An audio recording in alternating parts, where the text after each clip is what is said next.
Bismillah ar-Rahman ar-Rahim. Divine Attributes Part 9. More Divine Attributes. And we will cover 3. Al-Haqq, Al-Qahhar and Al-Jabbar. These are the references. And these have some detail on various aspects of the system of Deen. And this is our contact in case there is any question, query, or any other point of interest. We can get in touch through this WhatsApp number. The first slide is some general points in relation to Deen as a system. We have seen so far that the Quran puts forward the concept of the system of Deen and invites those who reject the man-made systems due to the injustices these create and wish to be guided towards an alternative system in the world. I have put down this statement, which we have shared before as well, that all of us who are not happy with the man-made system, they question not only this system, but also they have question arising in their own mind that what is the alternative to it. And the beauty of the Quran is that it presents itself as an alternative to all the systems in the world. Having come to the Quran, these individuals accept Iman. So there is a long time gap here because before and after rejecting the man-made system, then coming to the Quran and then studying for some time, and then one accepts Iman. So these individuals accept Iman and then through education, training and self-development reach a level of very high eminence and loftiness, signs of which are described throughout the book of Allah. We have gone through a lot of these aspects in our past presentations, but the important point to note over here is that we are going through the phase of educating ourselves, training ourselves. That is, whatever we are learning, then we are trying to apply in our own time, and then through that we develop ourselves, and we also witness the changes taking place in our cognitive built up in our own understanding about the system of Deen. Since no more Nabi and Messenger is going to come, and that's a huge responsibility on those students of the Quran who have come to the Quran and are seeking to understand the system of Deen. As the Quran is complete and preserved till the end of times on planet Earth, hence these human beings who voluntarily become Mu'mineen, Muttaqeen, Mohsineen and Salihin need to come together as a consequence of their inner need and desire. So this point is important, that need and desire should arise within themselves. That is, in their own self, this should arise as a consequence of acquiring Iman and then doing some salih deeds and then coming together. Because if the need and desire does not arise, that means there is something wrong with their Iman and their self-development, which arises in direct response to Iman and salih deeds. And that is why Quran puts a lot of emphasis on Iman and salih deeds and says that these are the foundations of the system of Deen, from where the human self develops and then people come together as Mu'mineen, and then the system starts taking shape over a period of time. The system of Deen requires a change in heart and mind through one's own choice, and this transformation needs to be continuously verified in the light of the Quranic criteria, and then such a Jamaat-e-Mu'mineen emerges out of mankind. So this Jamaat-e-Mu'mineen does not exist. It is not born. It has to create itself out of mankind. It is the sum total of those individuals who are committed to the cause of Allah to perform those duties and responsibilities on His behalf. Because Allah directly does not interfere in human affairs. Allah needs human beings as companions to carry out the duties on His behalf, which Allah had clearly defined for Himself in relation to the human world. The next slide is continuing with some more general points. We need to compare and contrast the lives of two kinds of people in the world. The Quran states, هُوَ الَّذِي خَلَقَكُمْ فَمِنْكُمْ كَافِرٌ وَمِنْكُمْ مُؤْمِنٌ وَاللَّهُ بِمَا تَعْمَلُونَ بَصِيرٌ. It is He who has created you, and of you some are kafir and some are mu'min. And we should keep in mind that kufr and mu'min both are action tense. They are verbs. That is, one becomes a kafir and one becomes a mu'min. The children who are born, they are neither kafir nor mu'min. And Allah sees well all that you do. If this is a statement based on fact, then it defines two different ideologies of human life. One declares that life ends with physical death and is lived accordingly. This type of life is explained by the Quran. The other kind of life is clearly signposted by Allah in His book. Next is, here we need to be clear in our minds about two facts. Allah exists and the life of the hereafter exists. And this is something which we have to come to grips with, that Allah exists. That is the concept of Allah which is given in the Quran. That concept exists, and that Allah, whose concept is given in the Quran, exists. And the life of the hereafter also exists because we have a self, and the self cannot die without death. So these are two facts. And if we do not come to terms with it, then that means that we, even after studying the Quran, if we don't come to terms with that, that means that we have failed to come to grasp with the foundational aspects of Iman. This is the fundamental basis of our creation as human beings, and the fact that each one of us possesses that special entity called nafs or self. With this premise in mind, we need to look at all the people who are living life without coming to terms with these two fundamental facts of human existence. So these two facts are not known to people who are not on the Quran. So even those who are in the Quran, they are also not fully appreciating the importance of these two. Because through acceptance of these, based on evidence, we are able to bring change to our path of life. If we do not, then our life will be very much focused on the material side of life only. It will not bring into development of the self as such. Because we will not be fully appreciating that we have a self, and that self needs development while we are living this life. The challenge we face is firstly to acquire a well-developed self. After accepting Iman through the understanding of the importance of the permanent values, divine attributes, the finer aspects of the system of Deen, and the duties which Allah has taken on Himself. So there is a huge responsibility on the students of the Quran who go through the Quran with a view to understanding the man-made system and its problems, and then looking at the alternative system called Deen and its finer aspects. Because it is there to solve all those problems which man-made system creates in the world, and then to progress further. It is not to stay at one place. The system of Deen invites us to progress further and achieve that highest possible eminence and loftiness in this world before we go on to the next stage. Secondly, to apply this understanding in the practical world after committing to this path irrevocably for the rest of our physical life, and then to stay together in order to fulfill the prerequisite for the establishment of the divine system. So over here I have put down that irrevocably, which means that it is not something that we can go into the system of Deen and then come out, and then once we have committed to this path, we can use our own choices outside the Quranic value system. It has to be a total dedication, total devotion, and to do our best even within the man-made system, to live up to those permanent values which are given by the Quran. And we have gone over these aspects many times before. Now next is the divine attributes, listing the main ones. I have shared this slide before as well. And these are the ones which are highlighted. We have already covered these attributes. And today we will cover Al-Haqq,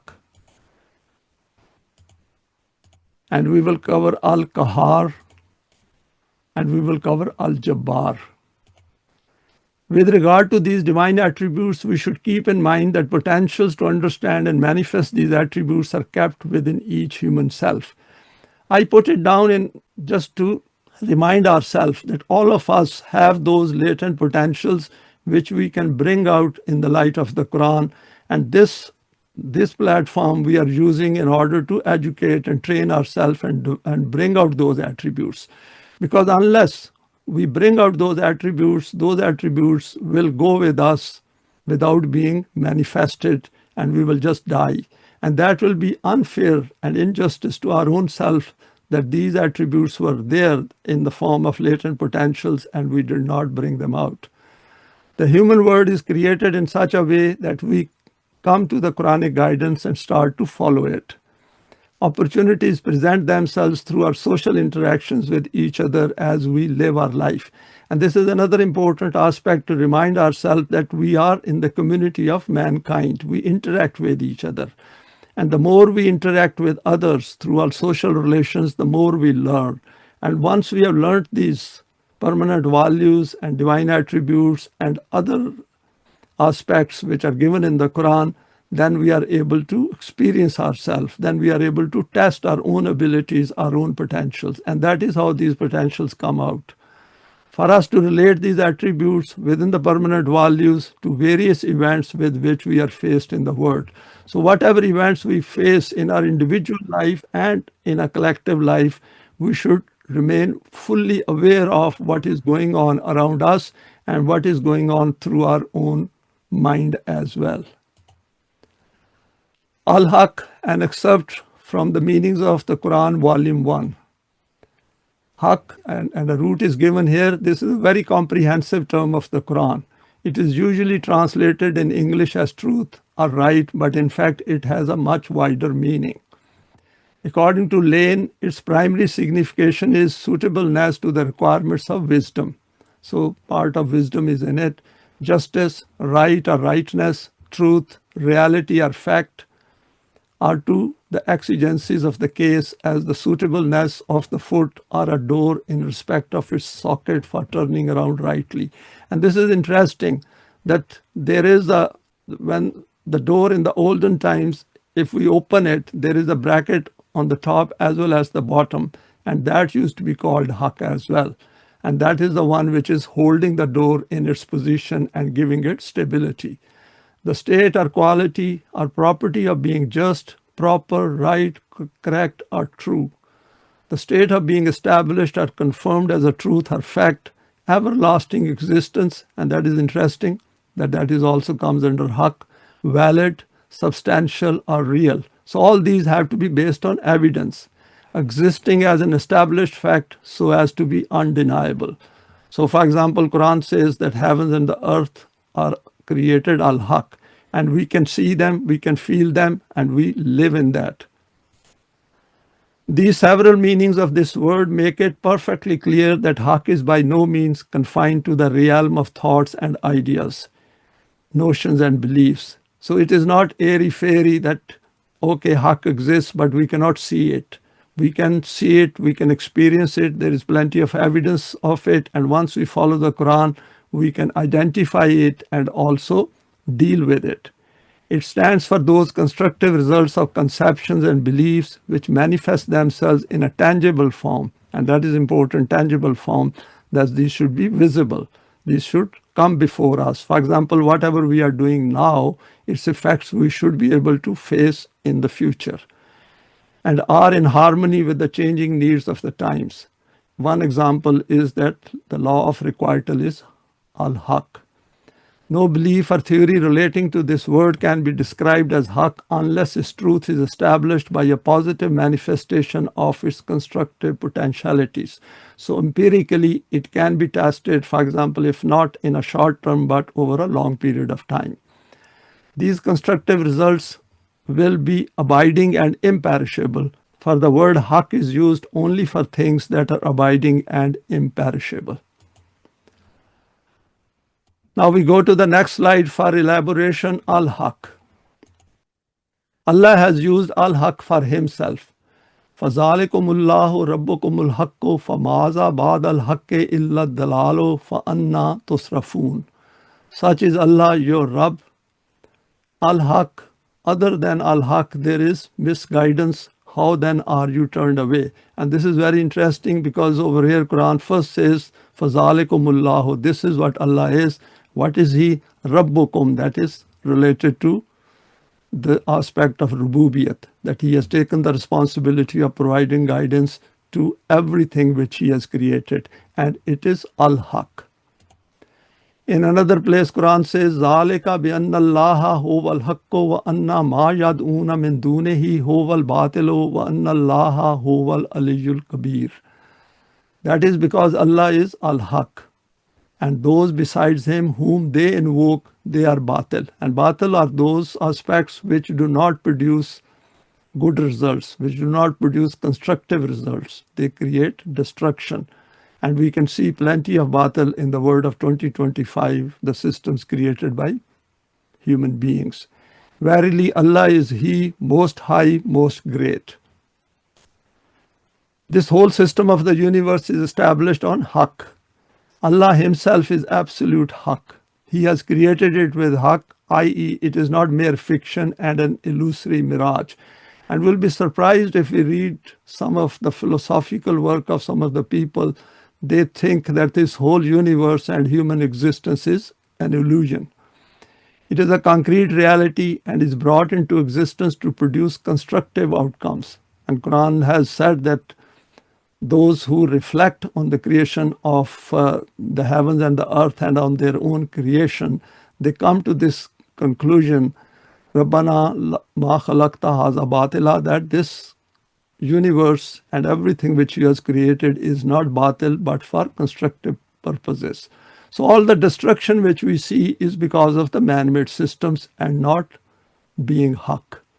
The message of Haqq which is received from Allah's wahi for the guidance of mankind via the messenger is communicated to other human beings. Hence, every wahi of Allah is Haqq because it is coming from Al-Haqq. The Quran is Haqq, Allah's messengers are Haqq, His Deen is Haqq.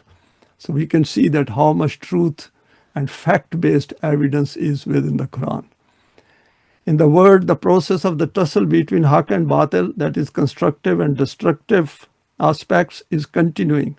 But in this, ultimately, it is Haqq, the divine values, that is the constructive forces and efforts which succeeds because the direction of the whole universe is towards Al-Haqq. So we should keep in mind that if there is plenty of batil in the world, it is because there is no Haqq. And for that Haqq, Jamaat-e-Mu'mineen has to come into existence and then counter this batil. It is just like that. If there is darkness, it means there is no light. The moment light will come, darkness will disappear. So darkness means absence of light. In the word, the establishment of Al-Haqq is through human hands, and its name is the system of Al-Haqq. And Quran has said, وَكُلِّ الْحَقُّ مِنْ رَبِّكُمْ فَمَنْ شَاءَ فَلْيُؤْمِنْ وَمَنْ شَاءَ فَلْيَكْفُرْ. That Haqq is from your Rabb, and it is up to human beings to make a decision whether they want to be Mu'min or they wish to be Kafir. A few verses of interest. Prevalent among us are terms of Haququllah and Haququl Ibad. This is in the domain of religion. People do talk of Haququllah and Haququl Ibad. Haququl Ibad means those rights which are in relation to fellow human beings, and those rights which are in relation to Allah. And this is the concept in relation to worship. In the Quran, there is mention of the rights of human beings. And Quran says, وَفِي أَمْوَالِهِمْ حَقٌّ لِلسَّائِلِ وَالْمَحْرُومِ. And in their wealth and possessions, there is the right, that is Haqq of the needy who asks and the one deprived. In another verse, Quran says, وَالَّذِينَ فِي أَمْوَالِهِمْ حَقٌّ مَعْلُومٌ. And those in whose wealth is a recognized right, that is Haqq. And there is no mention of Haququllah in the Quran. Only at one point is it noted that when harvesting the crop, then take out His Haqq, that is of Allah's Haqq, which is also the right of those who need it. So if we relate these two verses, this Haqq which is mentioned in this verse of Surah Al-An'am is related to the rights of human beings. And I will just go through its meanings. It is He who produces gardens with trellises and without, and dates and tilth with produce of all kinds, and olives and pomegranates, similar and different. Eat of their fruit in their season, but render their dues to Him. And that is the important point. وَآتُوا حَقَّهُ يَوْمَ حَصَادِهِ, that are proper on the day that the harvest is gathered. So Quran is saying that when you gather the harvest, and this is under the man-made system, because under the system of Deen, these kind of things will be carried out by the system itself at the top. But waste not by excess, for Allah does not favor those who waste. The next slide is a few more aspects of Al-Haqq. The purpose of human creation in relation to the universe is Al-Haqq. And Quran says, وَخَلَقَ اللَّهُ السَّمَاوَاتِ وَالْأَرْضَ بِالْحَقِّ وَلِتُجْزَى كُلُّ نَفْسٍ بِمَا كَسَبَتْ وَهُمْ لَا يُظْلَمُونَ.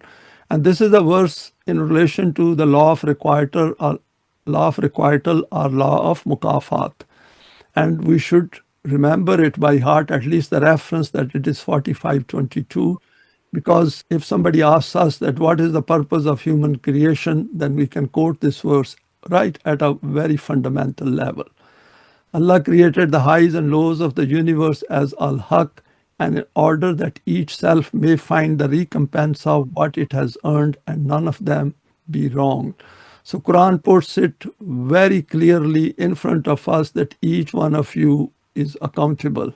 You have a self, and whatever you do, that action, that thought process impacts on your own self.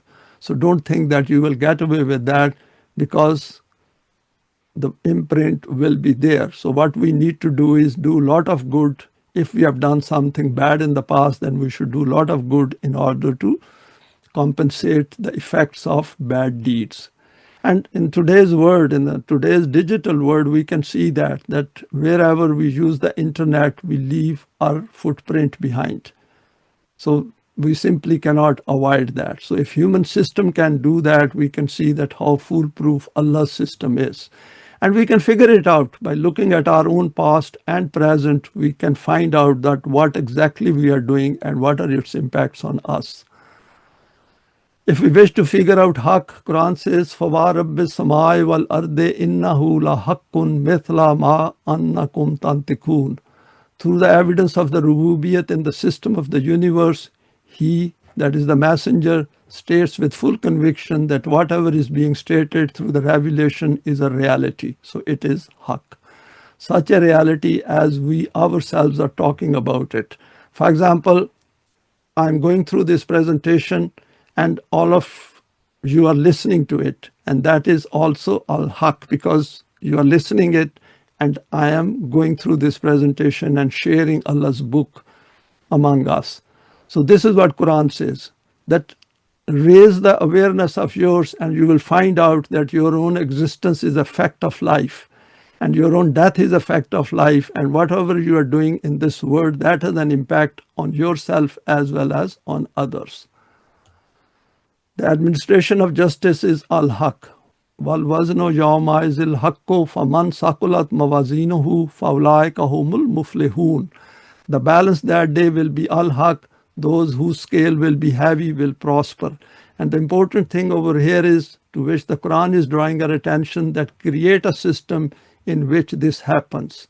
And it should be based on Al-Haqq, so everyone's deeds are accounted for and people feel happy to hold themselves accountable. They should bring out their best and then have joy in that. Then they should have happiness in that, so that that society becomes totally free from fear and grief.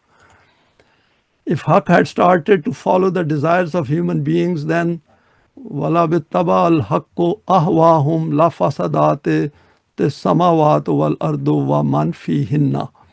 If Al-Haqq had been in accord with their desires, truly the heavens and the earth and all beings therein would have been in confusion and chaos. And the thought can come to our mind that if this verse is true, why do we have so much fasad, so much chaos and bloodshed in the world? And this is because there is no Al-Haqq which should come out of the hands of Jamaat-e-Mu'mineen. If there is a Jamaat-e-Mu'mineen in the world and they have the system of Deen established in some part of the planet Earth, then we will see that how this verse becomes a fact. It becomes Al-Haqq, it becomes evident to everyone. So our efforts on this platform are focus towards that, because the first stage of that is to educate and train ourselves together. Next is few more aspects of Al-Haqq. And another point I would like to make clear, that whole book, that is the Quran, is Al-Haqq. And there are so many verses on Al-Haqq that it is not possible to cover it in one session. In fact, all our subsequent efforts, as well as we will go through the Quran, after going through this attribute, we'll be able to figure it out wherever this term appears in various verses. Understanding Haqq leads to the removal of uncertainty and conjecture. وَمَا يَتَّبِعُ أَكْثَرُهُمْ إِلَّا ظَنًّا إِنَّ الظَّنَّ لَا يُغْنِي مِنَ الْحَقِّ شَيْئًا إِنَّ اللَّهَ عَلِيمٌ بِمَا يَفْعَلُونَ. This is a very important aspect of human cognition, where we suffer from a lot of doubts, uncertainty, and the speculation and conjecture. And Quran says, but most of them follow nothing but conjecture. We can say that this is the basic fundamental position of human mind, that conjecture, doubts, suspicions arise in our heads, and we have to counter them. So what Quran does is it enables us to first recognize those and then be able to deal with them using the Quranic light. Truly, conjecture can be of no avail against Al-Haqq. So if we are exposed to Al-Haqq, then all this conjecture and suspicions, doubts, and all those speculations, all these disappear gradually over a period of time. Verily, Allah is well aware of all that they do. And this education and training which we are carrying out of our own self, this is part of dealing with all these kinds of problems arising cognitively. The decision made based on Al-Haqq simply cannot go wrong. Very important statement, that if we are following Al-Haqq, even if we think that things don't look great, but ultimately in the long run, these will go in our favor. قُلْ إِنِّي عَلَى بَيِّنَاتٍ مِّن رَبِّي وَكَذَبْتُمْ بِهِ مَا عِندِي مَا تَسْتَعْجِلُونَ بِهِ إِنَّ الْحُكْمُ إِلَّا لِلَّهِ يَقُصُّ الْحَقَّ وَهُوَ خَيْرُ الْفَاصِلِينَ. Say, for me, I am on a clear sign from my Rabb. See how powerful statement the messenger is giving. And this is the kind of self we have to also acquire, to say to others, having acquired this kind of strength in ourselves, and say, I am on a clear sign from my Rabb, as given in the Quran. But you reject him. And that means we should be able to see others as well who are failing to come to terms with the problems of their own life. What you wish to be hastened is not in my power. And this is something which is at a collective platform, that once the system of Deen starts taking shape, then the opponents of it will say, okay, go and bring that punishment on us, while they are already living in hell, while they are already experiencing fear and grief in the man-made system, and still they want that some more punishment should come in their direction just because this Jamaat-e-Mu'mineen is warning them. The command rests with Allah. He declares Al-Haqq, and He is the best of judges, decision maker. And this is a beautiful part of this verse, Khairul Fasilin. That means human beings also make decisions. And if Allah becomes our companion, then all the decisions which will be made by following His attributes and within the permanent values are bound to produce good results. With every messenger, the book was sent as Al-Haqq, and Quran says, كَانَ النَّاسُ أُمَّةً وَاحِدَةً فَبَعَثَ اللَّهُ النَّبِيِّينَ مُبَشِّرِينَ وَمُنذِرِينَ وَأَنزَلَ مَعَهُمُ الْكِتَابَ بِالْحَقِّ لِيَحْكُمَ بَيْنَ النَّاسِ فِيمَا اخْتَلَفُوا فِيهِ. Mankind was one single nation, and it is one nation because biologically all human beings are equal. When a child is born, it is a child just like any other child born in any other part of the world. So that is something which we should keep in mind. And because of our own inner dissonances and our own inner conflicts and our own problems with ourselves, we create problems for others. And Allah sent Anbiya with glad tidings and warnings. And with them He sent the book with Al-Haqq. So every book, every revelation came with all the messengers was Al-Haqq, to judge among people in matters wherein they differed. And we have gone over it previously as well, that differences among mankind simply cannot be resolved unless we all come to the Book of Allah, which means some model state has to be created where no differences exist, which is based on the constitution of the Quran through the hands of Jamaat-e-Mu'mineen. A moment accepts every matter of the Quran as Al-Haqq, and this acceptance is by using the rational side and the reasoning side of our own minds. فَأَمَّا الَّذِينَ آمَنُوا فَيَعْلَمُونَ أَنَّهُ الْحَقُّ مِنْ رَبِّهِمْ. Those who have accepted Iman know that it is Al-Haqq from their Rabb. So they have to accept Iman and then convert all the information given in the Quran into knowledge. And knowledge means that they accept it based on rational and reasoning, and we have gone through hikmah part of it previously. Next is by understanding Al-Haqq. Once conviction is acquired in Al-Haqq, then remain firm on it. And Quran says, فَتَوَكَّلْ عَلَى اللَّهِ إِنَّكَ عَلَى الْحَقِّ الْمُبِينِ. So put your trust in Allah, for you are on a manifest Al-Haqq, and it is based on evidence. We have shared here some salient verses of the Quran relating to Al-Haqq as Ad-Deen, as a divine attribute. The Quran has declared, هُوَ الَّذِي أَرْسَلَ رَسُولَهُ بِالْهُدَى وَدِينِ الْحَقِّ لِيُظْهِرَهُ عَلَى الدِّينِ كُلِّهِ وَلَوْ كَرِهَ الْمُشْرِكُونَ. We have gone through this verse before as well. It is a great verse which provides us firmness, steadfastness, and a complete conviction that what is given in the Quran is bound to manifest itself if we continue our efforts following the path defined by it. It is He who has sent this messenger with guidance and Deen al-Haqq to proclaim it over all deens, even though the mushrikeen detest it. And we can look at this verse where Quran says that Deen has been completed.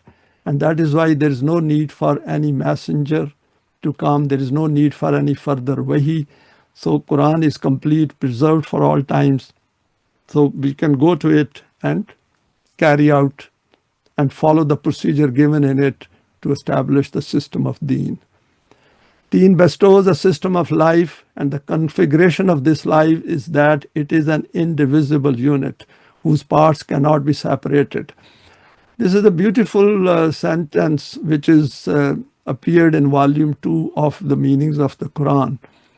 And I thought to share it over here, that each one of us is also an indivisible unit. We can't say that I have got 10 parts within me, and we think as one unit. So the integrity of that unit is absolute. So what Quran is saying is that Deen is a system which is an indivisible unit. So we can't take out things of our choice and put back things which we don't like, or we put back things from our own side. We have to take it as a whole unit in order to establish the system, and we get the help which is built within those efforts. So that is something which we should keep in mind for the rest of our life. And when Deen bestows a system of life, then it is obvious that this too cannot be divided into different parts, because divisions means there is a dissonance, there is a conflict within us. And if a system is divided and divisive and there are parties in that, then that system is of no use in terms of creating a self which is fit for this life as well as for the life of the hereafter. If it is accepted, then it has to be the whole of it. And if it is rejected, then it has to be the whole of it. And the acceptance Quran calls as Iman, and the rejection the Quran calls it as Kufr. Hence, in order to obtain full benefit from this platform of ours, we need to be fully committed intellectually to this path with the conviction of our heart and mind, and obtain the maximum in terms of our self-development from Tolu Islam.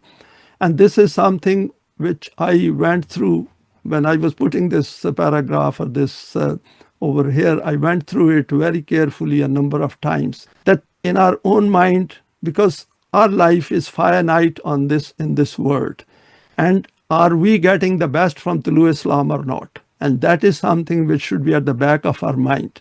It is not what Tulu Islam can give us. It is what we want from Tulu Islam, because each one of us who is part of this movement is a unit in itself. And we have to sit down and think through it, because half-hearted things never succeed in life. And this is what Quran is saying. Don't be companion of Allah half-heartedly. That is okay, I can do it later on. I don't have to do it just now. But in order to get maximum benefit, we should make a resolve that I'm totally committed to this path of my life, which is put forward by the Quran. Why through Islam? Because it is the only movement in the world of 2025 which is presenting the system of Deen predicated on the pure Quran. And we can go around and find out from others and see if they talk about the system of Deen and they talk about the rejection of the man-made system. And you'll never find anyone else, because if they are doing the same, then they will come and join through Islam. Next two divine attributes, Al-Qahhar and Al-Jabbar. First, Qahhar, and this is the root, upper part of everything, and from this the meaning of height is taken. For example, high mountain, and also the meaning of control. Al-Qahru is to get hold of someone from the top to subjugate him. And we know that as we attain height, we are in a better position to look around and we can figure out what is going on around us. Hence its meaning is subjugation, authority, control, and grip. Its meaning is also that of making someone obey. Al-Qahhar will mean the one whose law is an authority over all, who cannot be defeated, cannot be overwhelmed. And that is why Allah is Al-Qahhar. In relation to Allah, Quran says, وَهُوَ الْقَاهِرُ فَوْقَ عِبَادِهِ وَهُوَ الْحَكِيمُ الْخَبِيرُ. And this is quite interesting that over here in this verse, first this attribute has appeared, Qahir, and then it is followed by Hakeem and Khabir. We have gone through Hakeem, and Khabir means omniscient, who knows everything, and everything is within his knowledge. He has supremacy over his servants, and he is Hakeem and Khabir. So that means the whole of the world is within his own control, and these are following his laws. This supremacy legitimately belongs to Allah, as he has authority and control over the whole of the universe. However, when some human being makes a claim of this supremacy, then it is declared to be pharaonic. The Quran has noted this as a proclamation of Pharaoh. And we can go through this verse and the verses before and after. And Quran says, Inna fawqahum qahirun. And we are in control over them, that is Bani Israel. This was the declaration of Pharaoh and his people, that these people, that is Messenger Musa and his followers, that is Bani Israel, are our subjects. This is absolute tyranny over fellow human beings, and Quran says a human being cannot do it to other human beings. The Quran has forbidden this. Famma yatima fala taqhar. Again, the same root is used over here. The one left isolated and alone in the society, do not be harsh towards him, thinking that he is helpless. One human being has no right to be harsh towards another human being unless the laws being followed are within the Quran. And if those laws are to be implemented, then of course one has to be firm and strict in terms of following those laws. Do not be harsh towards yatim and miskin. It means to not let these conditions exist in the society. So the Quran says that do not have yatim and miskin in the world. That is, people should not be left alone, helpless, and fending for themselves. And systems must not create yatim and miskin. And all man-made systems create orphans and lonely people. Next divine attribute of Al-Jabbar. And this is the root over here, Jabbar. The fundamental meaning is the requirement for the use of some force while reforming something. For example, when putting a fractured bone together, splints of wood are placed above and below. These are called Al-Jabbar. And repairing bone in this way is called Jabr al-Azam. And Azam means over here bones. In its various aspects, This root displays the meaning of power and intensity. At a fundamental level, the meanings of exaltation, elevation, and steadfastness are implicit in it. Obviously, if we have to mend something, we have to have some kind of power. Al Jabbar is a divine attribute, i.e., the one who brings together every possible disintegration in the system of the universe. And this is a beautiful thing, that if we follow the Quran, all disintegration and degeneration which we experience in the man-made system, everything can be resolved very effectively, and then we can move forward as well. Our human actions within the laws, and those are just like splints. From this, the meaning of making free from needs also appears. For example, a needy one became free of his needs. The condition of an invalid became better. The tree became green. So it is a positive aspect also in this Jabbar, and of course the force as well. From these examples, the meaning of Jabbariyat becomes clear, i.e., this is also an aspect of his Rububiyat and Rahmaniyat of Allah. However, the aim here is to make man remain within the limits of the law. So that means we should know the law, and we should also know its limits, and then stay within it voluntarily, happily, and joyfully, because we know it is going to give us all those benefits which Quran has stated very clearly. When human forces, by transgressing the limits, become rebellious, then in this state, Jabr will be called tyranny, injustice, transgression, and going beyond the limits.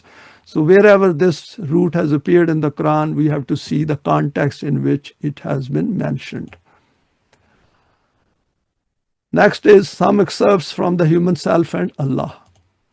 There is a bit of repetition as well in these two divine attributes, because I did not want to take it away the way whole thing is presented in these books by Allama Parvez. The meaning of Qahhar is not anger and rage, but is supremacy and authority. And this is the way this term Qahhar is used, for example, among those who speak Urdu. When the courtiers of Pharaoh complained that leaving Moses and his people free like this will result in them fomenting revolution, Pharaoh told them not to worry, I will deal with them. And part of this verse we have already quoted. Said the chiefs of Pharaoh's people, will you leave Musa and his people to spread mischief in the land and to abandon you and your gods? So in today's term, we can say the deep state said it to Pharaoh. He said, and the Pharaoh replied, we will make ineffective their strong people and will support those who are deprived of eminent potentials. So normal translations say that he killed their male and make their women or female survive. But metaphorically, it means that he made them strong people ineffective, and those who were weak and sycophants, he promoted them. And we see that in today's world very frequently. And we have over them complete power and authority. And the words used are inna fawqahum qahirun. From this, it is apparent that the meaning of Qahhar is supremacy, authority, power, and control. And we see that being displayed by various rulers in the world. But in order to understand the correct meaning of Allah's Qahhar and Jabbar, it is important to show how these words were used among the Arabs. As already noted, when a bone is broken, then pieces of wood are placed above and below it and bound tightly. As a result, the bone fuses after some days. This method of treatment is called Jabbar. So the system of Deen helps not to allow the breaking of these bones in the first place. On the other hand, Lahmun Makhurun is the name of that meat which is softened by placing it over fire, and this way making it edible, i.e. turning its hardness into softness through heat, so that it can be brought into correct usage. So both these divine attributes are very important in terms of manifesting those in our own personalities. Because, for example, these two exist in the world as far as Allah is concerned. But this is of no use in the world because there is no system of Deen. And there are no mu'mineen who can display these two attributes combined with other attributes to create that system and then to manage it effectively. It is obvious that there is an element of both power and force in Jabbar and Qahhar. But ordinary men will use this force for conflict. Therefore, from their side, Jabbar and Qahhar will be evil. And we see plenty of Qahhar and Jabbar in today's world. Next is another excerpt. But when this same force, Jabbar and Qahhar, is used from the direction of Allah or from the direction of a system which will be responsible for the implementation of the divine laws, its aim will be to make it better. Briefly, it can be understood that the meaning of Qahhar and Jabbar here will be to keep the rebellious forces within the grip of the laws. From this, the meaning of Qahiru will be easily comprehended. The complete verse is as follows.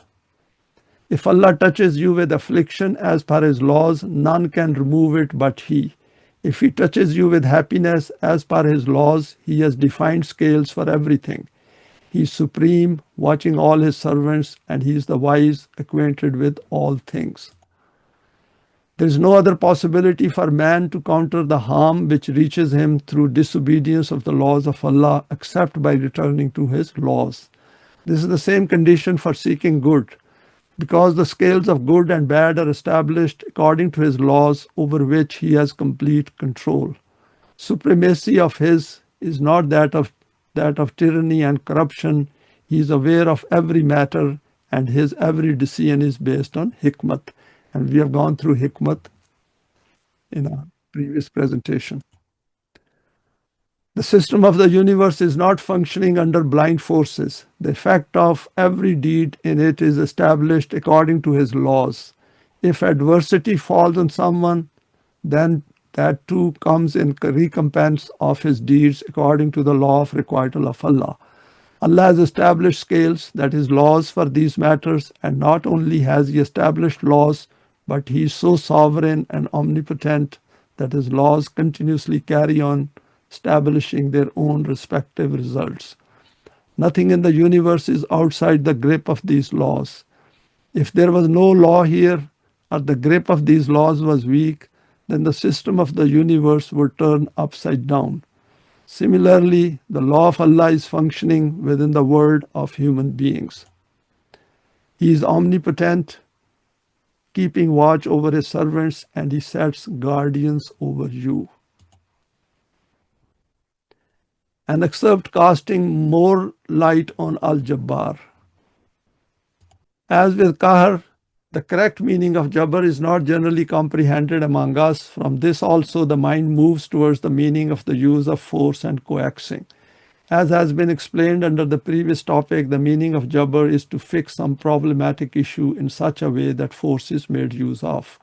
Jabbar means that being who has tied up all the system of the universe within the power of His laws in such a way that nothing can move even an inch from its defined position.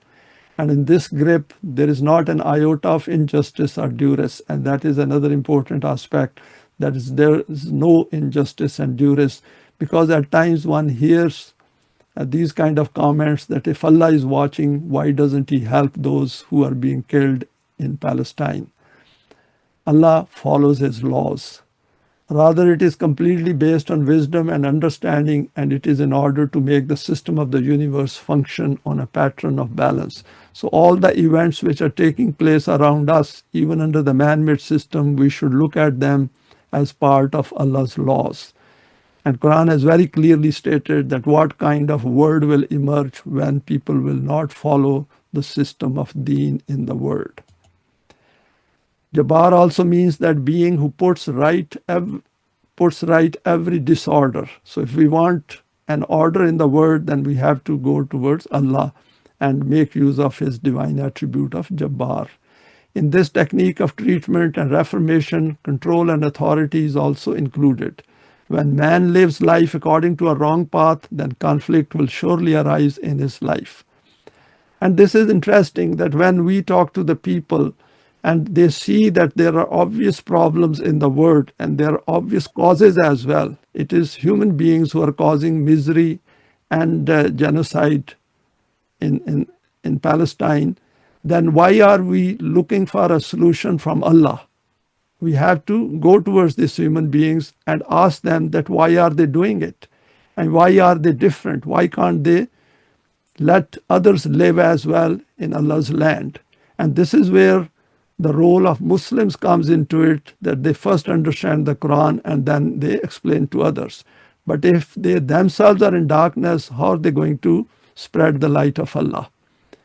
If he now wishes his own reformation, then he will have to tie himself up within the chains of the laws of Allah. He will have to bring the stream of life within the concrete shores of the confines and limits of Allah. After this, his broken bones will join together. His conflicted state will be reformed. So we have to first recognize the conflicted state of our own psyche as well as the psyche of others, and then look at the solution which is presented by the Quran. This is the correct meaning of Jabbar. And that also means that if we think we don't have a conflicted state, then the guidance of the Quran is of no use to us. In the Quran, this term has appeared only once for Allah, within the context of Deen, a force for good. But when this same attribute is referred to human beings who will use it to enact cruelty on the weak and subjugated, then this will be a flaw, because no human being has this right, that he should make another human being his subject and submissive to him on the basis of power and might. We have gone through this aspect previously as well, but we should look at it after coming to the Quran, that we should have absolutely no desire to have power and might over other human beings, because without eliminating that desire within us, we will not be able to develop ourselves for the system of Deen. Whoever does this will be called cruel and tyrannical and will be rebelling against the divine law. Anyone adopting such a path will remain in loss and condemned. In Surah Ibrahim it is stated, and frustration was the lot of every powerful, obstinate transgressor, and Quran says, وَخَابَ كُلُّ جَبَّارٍ أَنِيدٍ, that all those who are Jabbar as human beings, and they are not Jabbar within the context of the Quran, but as unguided human beings, then they have absolutely no hope of coming towards the Quran unless they first recognize it and then they are willing to give up this kind of proclivity. In Surah Al-Mu'min it is stated, thus does Allah seal up every heart of arrogant and obstinate transgressors. And Quran says, كَذَلِكَ يَتْبَعُ اللَّهُ عَلَىٰ كُلِّ قَلْبِ مُتَكَبِّرٍ جَبَّارٍ. And two, in fact, attributes are used over here. Mutakabbir, which is related to arrogance, if it is outside the Quran. And that is why, for example, in every azan, people say Allahu Akbar, which means that Allah's system is supreme. And of course, it is not supreme without having the system of Deen established in the land. And Jabbar over here has appeared. And the consequence of this is that the hearts and minds of such human beings become sealed up. That is why people who are doing injustices in the world, despite reading the Quran and studying it, they simply cannot accept Iman in the Quran. They will never ever be able to come to the system of Deen unless they first recognize that zulm, those deficiencies, weaknesses, injustices which they are doing within to their own self as well as to others. So this is something very important if we want to take it away from this verse. But when these very same forces will be used to establish a system of justice and reform in the world, then these will become a model of the divine attributes. This is the difference between the manifestation of power by a developed self and the use of force at an animal level.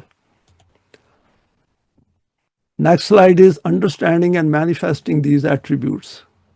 Educating, training, and developing ourselves becomes a very challenging task under the domain of man-made systems. Because the problem is that if we are born in a man-made system, then the man-made system and its requirements to earn a living, we are very much involved in it. And unless somebody tells us, or through our own question and answering, we figure it out and somehow come to the Quran and then find out that what is in the Quran is for us. And then, of course, if we come to Tolu Islam and find out the books of Allama Parvez, then we are able to come to grips with the system of Deen.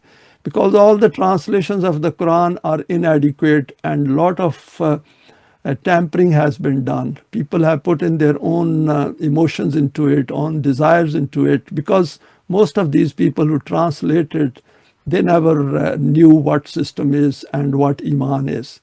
And in any case, they have followed on and copied and pasted from the first tafsirs, which were done somewhere 300-400 years after the death of the messenger.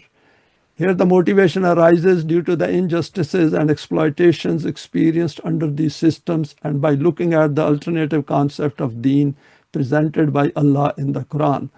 So carrying on what I've said earlier is that this is a golden opportunity, because life is passing.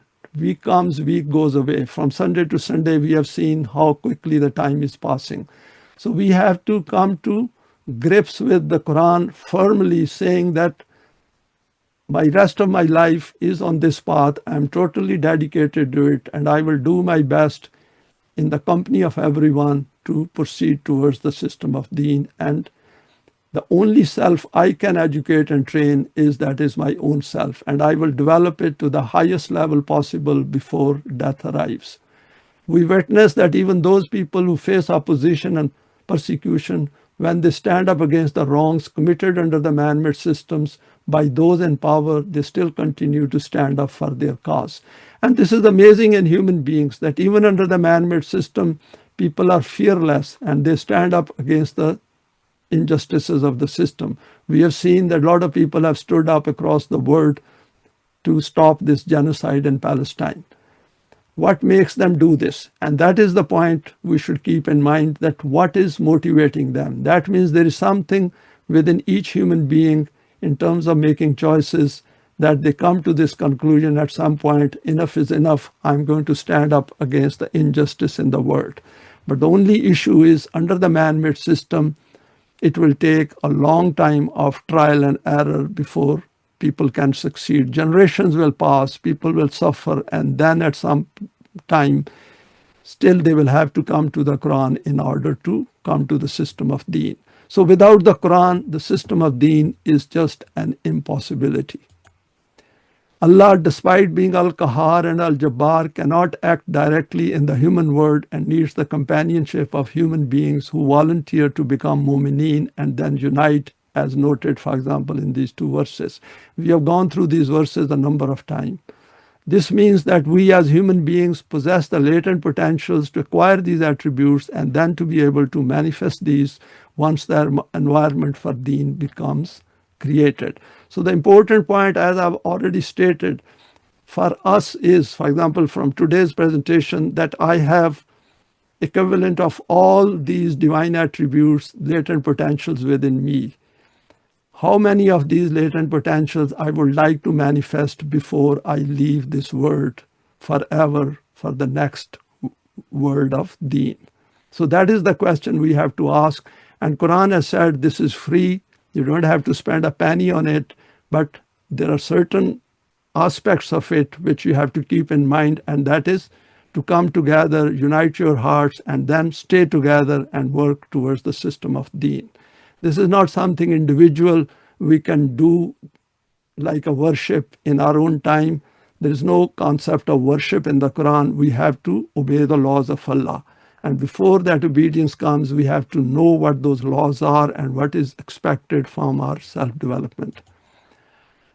Part of this understanding includes knowing about all the situations in the world which warrant the display of these attributes. We are witnessing all the wrongs and evils being committed by the unbridled minds across all the continents, and despite these two divine attributes existing within the being of Allah, these are waiting for human minds and hands to access these by following the book of Allah. And finally, schematic, two states of the human psyche. We have gone through these kind of schematics before as well, but just to conclude today's presentation, I thought this slide will be of some interest. Here is the mankind. Mankind at a basic level, born biologically, they have a physical body plus potentials at the level of the self. Human psyche, when it is unbridled, unguided, it doesn't have the light of the Quran. There are all types of darknesses within this psyche, and these include greed, self-interest, tribalism, divisive, power-hungry, egoistic, biased, prejudiced, impulsive, false deities, religious proclivity, immediate gain, subjective, anger, rage, desire to control other human beings. And to sum it up all, Quran says Iblis plus Shaitan. This is what human beings follow. Those who are in power in 2025 are a product of the man-made systems, hence they cannot think outside the system created by their predecessors. The Quran provides the alternative to all man-made systems, and we have gone through some aspects of this alternative system, and we can see that how liberating it is, how joyful it is, and even the mere thought of it gives us a lot of reassurance that we have a choice. And if we say these are the mu'mineen who have come out of this mankind, those not satisfied with the man-made systems seek an alternative. The Quran provides the alternative to all man-made systems. It lays down the procedure and process for replacing these systems through use of intellect and reasoning, except Iman, and it must not have any external compulsion. Absolutely no external compulsion. We should check it again and again that I am following this path through my own free volition. Strengthen this Iman through solid deeds to bring out our best, i.e. in order to bring out latent potentials. And this is not otherworldly. The change which takes place by doing these solid deeds, we will see that it will always bring out some aspect of it. For example, if we are going through the Quran in our own time, reading all these books which we have translated and going through them and trying to come to grips with that, we will see that it will increase our knowledge. And making that effort in itself will enhance our self-development. If those books are lying there and we don't pick up and don't go through it, nothing will happen. We will not prove to ourselves that I have the capacity to pick up this book and go through it and understand what is written in it. Somebody has taken a lot of trouble to write these, that is Allama Pervez, and then someone has taken the trouble of translating these into English. So there is no point that these books keep lying on our shelf and we do not go through them. Join those who are already on this path through teaching, training, and self-development to keep learning the finer aspects of Deen as a system. So we must show some interest towards this system of Deen to tell Allah that I am committed to this path. And we should remember it costs nothing except we gain knowledge through it. This is the way Allah has built this system. This is not my creation or somebody else's creation or the messenger of Allah's creation. That is why Allah's messenger also used to see that I can't make a compromise on this message. This message is not mine. This book is not mine. I can't alter it. This is a book from Allah. And I am just his companion and I'm just following his laws. Use divine attributes in self-development, learn the application of the permanent values, and all this requires intellectual effort. We have to make an effort. We don't gain anything without making an effort, and Allah wants us to make that effort to prove to him that we are serious about being his companion. Thanks for your time and for sharing this today. Please feel free to share it with your contacts. You may like to subscribe for future talks related to the Quranic system of Deen.